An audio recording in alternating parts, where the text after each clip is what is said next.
이 시간 찬송가 55장 같이 찬양하시겠습니다. 찬송가 55장 하나님의 크신 사랑 같이 찬양하시겠습니다.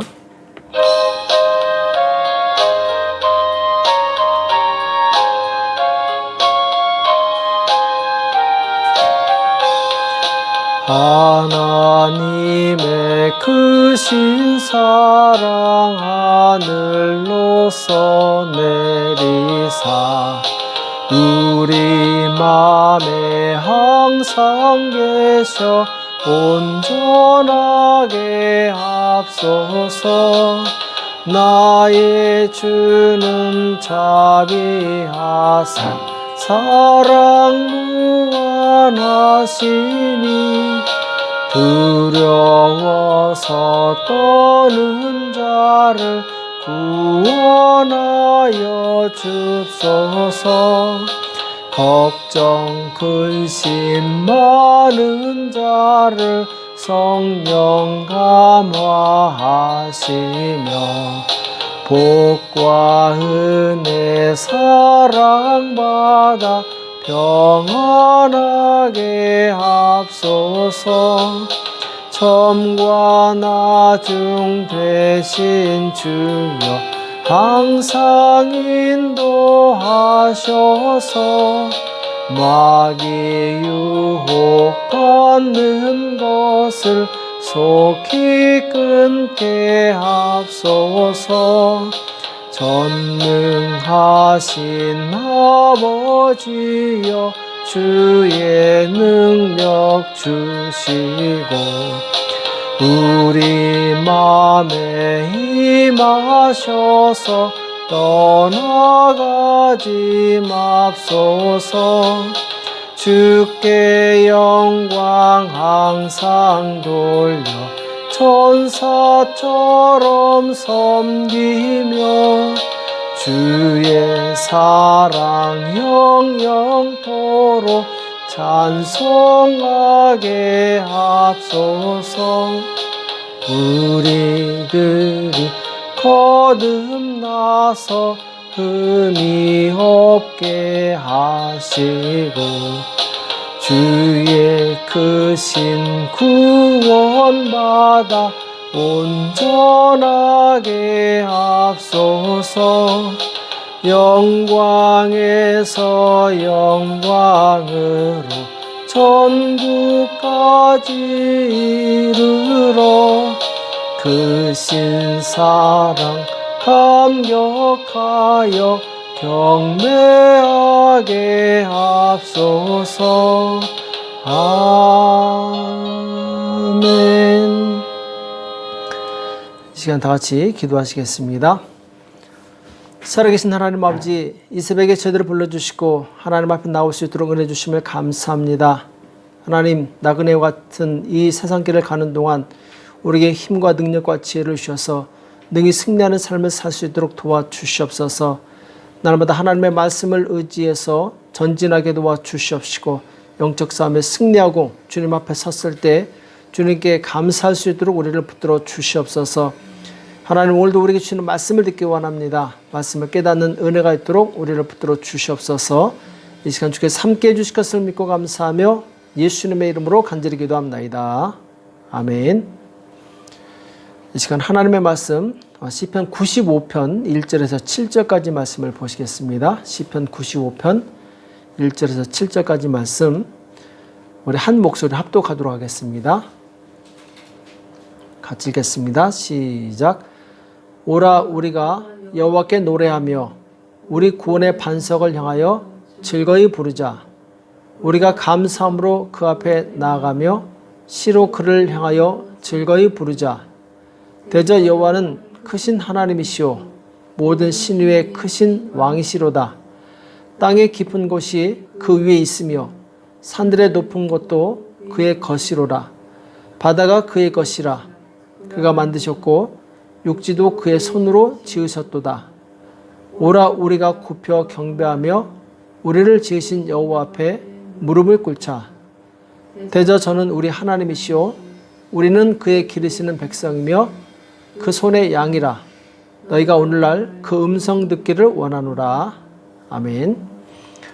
성도의 세 가지 의무, 성도의 세 가지 의무라는 제목으로 같이 말씀을 나누겠습니다. 자, 오늘 시편 95편부터 쭉 100편까지는 이제 신정시라고 합니다. 신정시, 곧 하나님께서 통치하신다라는 내용을 갖고 있는데, 오늘 이 95편은 이제 전형적인 예배시입니다. 그래서 금요일 저녁 때 예배 때 사용했는데, 이 저자에 대해서는 이제 무명이라고 나와 있는데, 70인 역에 보면은 다윗의 시라고 표제가 붙어 있습니다. 내용을 보면은 1절에서 7절까지는 이제 왕에게 경배하라. 그리고 8절에서 11절까지는 이제 그의 음성에 순종하라. 이런 내용이 수록되어 있습니다. 자, 오늘 이 시편 95편을 전체적으로 보게 되면은 하나님의 백성으로서 마땅히 해야 될 세 가지 할 일, 그 세 가지 의무에 대해서 말씀하고 있는 것을 보게 됩니다.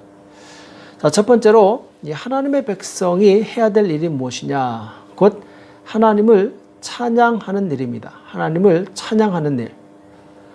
그래서 1절에 보면은 우리가 여호와께 노래하며, 자, 노래하며라고 나와 있죠. 우리 구원의 반석을 향하여 즐거이 부르자. 즐겁게 찬양한다는 얘기죠. 또 2절에 보면은 우리가 감사함으로 그 앞에 나가며 시로 그를 향하여 즐거이 부르자. 자, 하나님을 찬양하는 것, 곧 감사와 이 경배 드리는 것, 감사와 찬양, 이것은 항상 같이 나오게 되죠.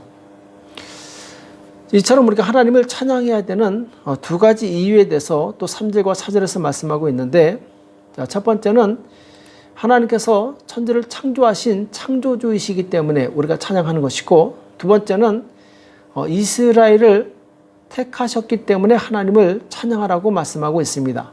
3절에 보면은 대저 여호와는 크신 하나님이시요 모든 신위의 크신 왕이시로다. 자, 모든 신위의 크신 왕이다. 창조주를 말씀하고 있는 거죠. 땅의 깊은 곳이 그 위에 있으며 산들의 높은 곳도 그의 것이로라. 스페인어 성경 보면은 하나님의 손이 깊은 곳에 있다. 곧 하나님께서 미치지 못하는 곳이 없다. 아무리 깊은 곳이라도 하나님께서 다 미치고 계신다. 알고 계신다. 이것을 말씀하고 있죠. 5절에 보면은 바다가 그의 것이라. 그가 만드셨고 육지도 그의 손이 지으셨도다. 자, 만드셨고 지으셨고 그 창조주 하나님을 찬양하는 것이죠. 그리고 7절에 보면은 대저 저는 우리 하나님이시오. 자, 우리 하나님이시오. 곧 이스라엘의 하나님, 이스라엘을 구원하신 하나님이라고 고백하고 있죠. 우리는 그의 기르시는 백성이며 그 손의 양이라. 이렇게 말씀하고 있습니다. 자, 그래서 하나님 어떤 분이신가에 대해서 1절에서는 이제 하나님께서는 구원의 반석이시다. 곧 자기 백성을 구원하시는 분이시다. 그리고 3절에 보면은 크신 왕이시다. 그리고 4절과 5절에 보면은 창조자이시다. 이렇게 말씀하고 있는 것을 보게 됩니다. 이스라엘 백성은 그 역사를 통해서 하나님의 은혜와 능력을 굉장히 많이 경험했던 민족입니다. 그래서 그들의 역사 속에서 일하셨던 놀라운 이적을 행하셨던 그 하나님을 아무런 거리낌 없이 찬양할 수 있었던 것이죠. 특별히 하나님께서 홍해를 가르시고 이스라엘을 구원하셨을 때 이스라엘 민족은 크게 큰 소리로 그리고 악기를 동원해서 하나님을 찬양하게 됩니다. 출애굽기 14장 31절에 보면은 이스라엘이 여호와께서 애굽 사람들에게 베푸신 큰 일을 보았으므로, 자, 이스라엘을 홍해로 이 바다를 건너가게 하시고 다음에 뒤따라오던 애국 군대를 수장시킨 것을 의미하죠. 그때 모세와 이스라엘 자손이 이 노래로 여호와께 노래하니 일렀을 내가 여호와를 찬송하리니 그는 높고 영화로우시며 말과 그 탄자를 바다에 던지셨음이로다. 자, 애국 군대를 이 바다에 수장시킨 것을 의미하죠. 여호와는 나의 힘이요 노래시며 나의 구원이시로다. 그는 나의 하나님이시니 내가 그를 찬송할 것이요 내 아비의 하나님이시니 내가 그를 높이리로다. 정말 이들은 이 하나님의 구원을 확실하게 경험했던 것입니다. 그래서 이들은 하나님을 찬양하는 이 역사를 끊이지 않고 갖게 되는데, 왜냐하면 그들의 역사 가운데 하나님께서 행하신 놀라운 일들 때문에 그것을 생각할 때마다 그들은 하나님을 찬양하지 않을 수 없었던 것이죠.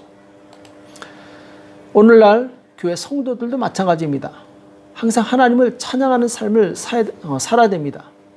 왜냐하면 하나님께서 독생자 예수 그리스도를 이 땅에 보내셔서 영원한 저주와 사망에서 우리들을 구원해 주셨기 때문에 그렇습니다. 우리가 영생의 은혜를 받았다면 이 하나님을 찬양하는 것은 당연한 것이죠. 우리가 하나님을 찬양할 때 우리는 나를 구원하신 하나님의 공로를 인정하는 것이고, 그리고 하나님만이 진정한 나의 왕이심을 고백하게 됩니다.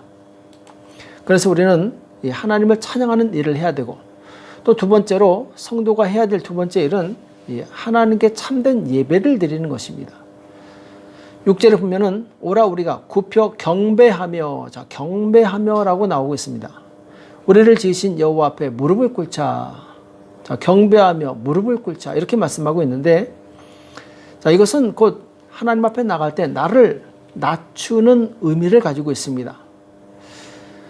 그리고 하나님께서 하시는 모든 말씀을 잘 듣고 경청하고 순종하겠다는 이 종의 자세를 갖는 것이죠. 그래서 하나님 앞에 나갈 때 우리는 무릎을 꿇고, 그리고 이 자신을 낮추는 그런 이 행동을 통해서 마음 자세도 동일하게 낮추는 것입니다. 자, 구약에 보면은 하나님께서 이스라엘 백성들에게 안식일을 반드시 지키라고 명령하셨습니다.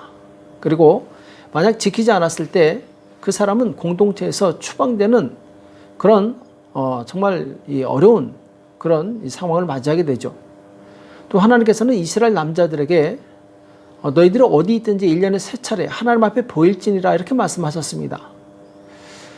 자, 이것은 이 겸손한 종의 자세를 가진 백성들만이 순종할 수 있는 것이죠.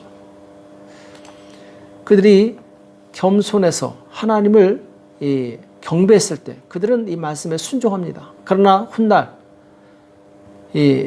교만해지고 목이 곧은 백성이 되었을 때 이들은 하나님의 말씀에 불순종하게 되죠. 곧 내가 낮아졌을 때 우리는 하나님께 나가서 경배드리고 하나님께 예배드릴 수 있는 것입니다. 내가 교만해지고 내가 높아지게 되면 하나님의 예배를 무시하게 되는 것이죠. 안 드리게 되는 것이죠. 오늘날 예수님의 십자가 희생으로 구원을 얻은 성도들은 하나님께 나가서 온전한 예배를 드려야 됩니다. 그리고 온전한 예배를 드리기 위해서는 내 자세를 최대한 낮춰야 됩니다. 내가 하나님의 백성이라는 것을 무엇으로 증명할 수 있습니까? 그것은 바로 내가 참된 예배자가 되는 것으로 증명하게 되는 것이죠. 하나님만이 나의 진정한 주인이시오, 그리고 나의 왕이시라는 것을 이 예배로 고백하는 것입니다. 그리고 정말 하나님만이 나의 왕이시라면 우리는 형식 또한 예의 바르게 잘 갖추어야 될 줄을 믿습니다. 제가 파라과이 왔을 때 들은 이야기인데, 어느 식당에서는 양복을 입지 않으면, 그 정장을 입지 않으면 그 식당에 들어올 수 없는 곳이 있다고 얘기를 들었습니다. 자, 세상 식당에서도 예의를 갖추는데 하물며 만왕의 왕이신 하나님 앞에 나갈 때, 그 앞에 가서 예배를 드릴 때 우리가 예의를 갖추지 않다면 우리는 말뿐인 신앙을 갖는 것입니다. 우리는 우리의 삶의 형식을 통해서도 하나님을 존중할 수 있어야 됩니다. 또 예배 드릴 때는 최대한 깨끗하고 단정한 옷을 입고 또 말과 행동에 있어서 경건해야 됩니다. 하나님께서 다 듣고 계시기 때문에 그렇습니다. 특히 오늘날 같이 코로나 바이러스로 인해서 집에서 온라인으로 예배 드리는 시대에 있어서 우리가 조심해야 될 것이 있습니다. 그것은 내가 원하는 시간대에 예배를 바꾸지 말고 정확하게 시간을 맞춰야 됩니다. 이것은 곧 하나님께 나를 맞춘다는 의미가 있습니다. 그래서 오전 11시에 함께 예배를 드리고, 또 예배를 드릴 때는 이 체육복이나 잠옷을 입고 아무렇게나 예배를 드려서는 안 됩니다. 반드시 마치 예수님 앞에 내가 예배를 드리는 것처럼, 예수님 앞에 나와 있는 것처럼 이 단정한 복장과 바른 자세로 예배를 드려야 됩니다. 또 예배 시간에는 핸드폰을 끄고 이 다리를 꽂지 않고 바른 자세로 설교자에게 집중해야 됩니다. 눈을 떼지 말아야 됩니다.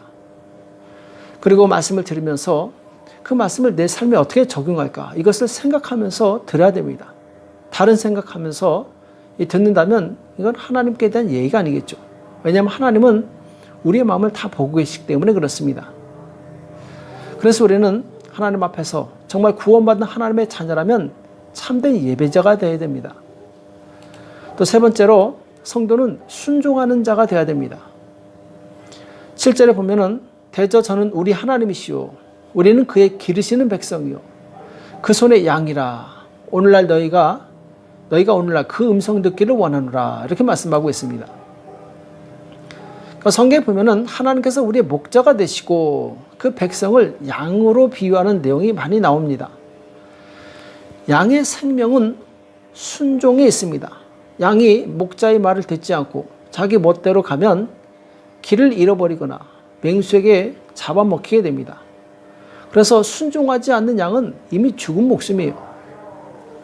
그래서 양은 그 목자의 음성을 듣고 따라가야 됩니다. 거기에 생명과 건강과 축복이 있는 것이죠. 이스라엘 백성이 젖과 꿀이 흐르는 축복의 땅을 선물로 받아놓고도 결국 빼앗긴 이유가 무엇입니까? 그것은 목자를 따라가지 않았기 때문에 그렇습니다. 우리가 하나님의 말씀을 듣고도 불순종하게 되면 나타나는 현상이 무엇이냐? 우리의 마음이 점점 강팍해집니다. 굳어지게 돼 있어요. 그래서 8절에 보면은 이르시기를 너희는 무리바에서와 같이 또 광야 마사의 날과 같이 너희 마음을 강팍하게 하지 말지어다. 너희 마음을 강팍하게 하지 말지어다. 이렇게 말씀하고 있습니다. 자, 똑같은 햇볕이지만 얼음에게 비추면 녹아내립니다. 그러나 진액에게 비추면 곧 굳어버리죠. 딱딱해집니다. 마찬가지로 우리가 하나님의 말씀을 동일하게 듣지만 그 말씀에 순종하게 되면 내 마음이 부드러워지고 하나님의 뜻을 이루는 사람이 됩니다. 그러나 불순종하게 되면 마음이 굳어져서 결국 하나님을 거스리는 그런 죄를 짓게 되죠. 예수님께서 똑같은 말씀을 전하셨지만 세리와 창기 같은 죄인들은 마음을 열고 은혜 받고 그리고 회개해서 구원을 받게 됩니다. 그러나 바리새인들은 마음이 굳어집니다. 딱딱해집니다. 강팍해집니다. 그래서 예수님의 말씀을 거부하고 배척하고 마침내 메시아를 죽이는 그런 아주 안타까운 그 죄를 짓게 되죠. 그래서 성도가 가장 경계해야 될 것이 무엇이냐? 그것은 마음이 강팍해지는 것을 막아야 되는 것입니다. 마음이 강팍해지면 그때부터는 말씀이 들리지 않습니다. 교만해져서 그 말씀 가지고 다른 사람들을 판단하고 정죄하기 시작합니다. 곧 자기가 하나님이 되는 것이죠. 이스라엘 백성이 마음이 강팍해졌을 때 어떤 현상이 나타났느냐? 하나님을 의심합니다. 하나님을 시험해요. 그래서 출애굽기 7장 3절에 보면은 이 무리바 문에서 백성이 이 모세를 원망하는 내용이 나옵니다. 그들이 모세를 대하여 원망하여 가로되 당신이 어찌하여 우리를 애굽에서 인도하여 내어서 우리와 우리 자녀와 우리 생축으로 목말라 죽게 하느냐. 자, 원망하게 됩니다. 자, 마음이 강팍해지면 지도자를 원망하고 하나님을 원망하게 돼요.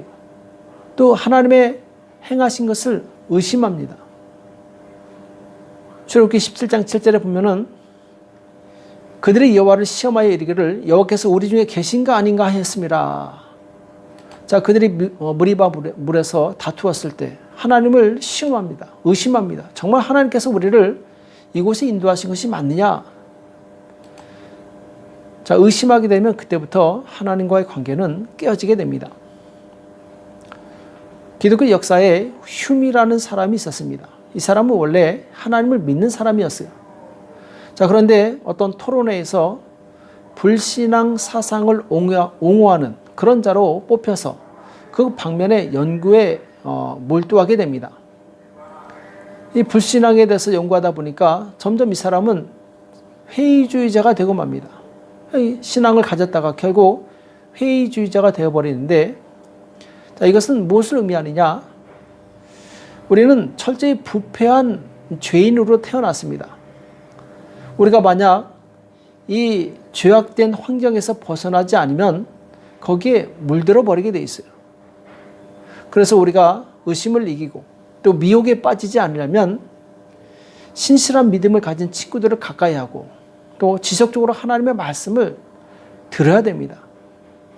신앙의 말과 바로 신앙의 간증들을 계속 들어야 돼요. 그럴 때 우리 믿음이 계속 유지됩니다. 그렇지 않고 불순종의 말을 듣고 세상의 사상과 철학과 하나님을 대적하는 그런 이야기들을 계속 듣게 되면 그 사람은 점점 신앙을 잃어버리게 돼 있습니다. 자, 오늘 말씀을 정리하겠습니다. 성도의 세 가지 의무에 대해서 첫 번째는 하나님을 찬양해야 된다. 예수님께서 십자가에서 나를 위해서 베푸신 그 대속의 은혜를 우리는 영원히 찬양해야 될 줄을 믿습니다. 또 두 번째로 우리는 참된 예배자가 되어야 됩니다. 예배자가 되기 위해서는 겸손히 자신을 낮춰야 됩니다. 그리고 바른 형식을 갖추고 경건하게 예배를 드릴 수 있어야 됩니다. 세 번째로 우리는 순종하는 사람이 되어야 됩니다. 순종하지 않으면 우리 마음이 강팍해집니다. 강팍해지면 하나님을 의심하고 마침내 하나님과 멀어지게 되죠. 우리는 평생에 이 세 가지 의무를 잘 기억하여서 하나님이 주시는 그 은혜와 능력을 놓치지 않고 지속적으로 누리는 저와 여러분이 되시길 예수님의 이름으로 축복합니다. 기도하겠습니다. 살아계신 하나님 아버지, 오늘 우리에게 말씀하여 주심을 감사합니다. 하나님, 성도가 지켜야 될 세 가지 의무를 우리가 잘 지키게 도와주시옵시고 정말 하나님의 백성으로서 은혜 받은 자로서 마땅히 드려야 될 찬송과 예배와 감사를 놓치지 않도록 우리를 붙들어 주시옵소서. 평생 순종함으로 하나님의 기쁨이 되는 우리가 될 수 있도록 역사하여 주시옵소서. 감사하며 예수님의 이름으로 간절히 기도합나이다. 아멘. 이 시간 하나님의 말씀 기억하시면서 하나님, 내가 하나님 앞에 내가 마땅히 해야 될 이 세 가지 의무를 잘 지킬 수 있도록 도와달라고 나라와 민족을 위해서 교회와 가정과 자녀를 위해서 이 시간 합심해서 간절히 기도하겠습니다. 기도하겠습니다.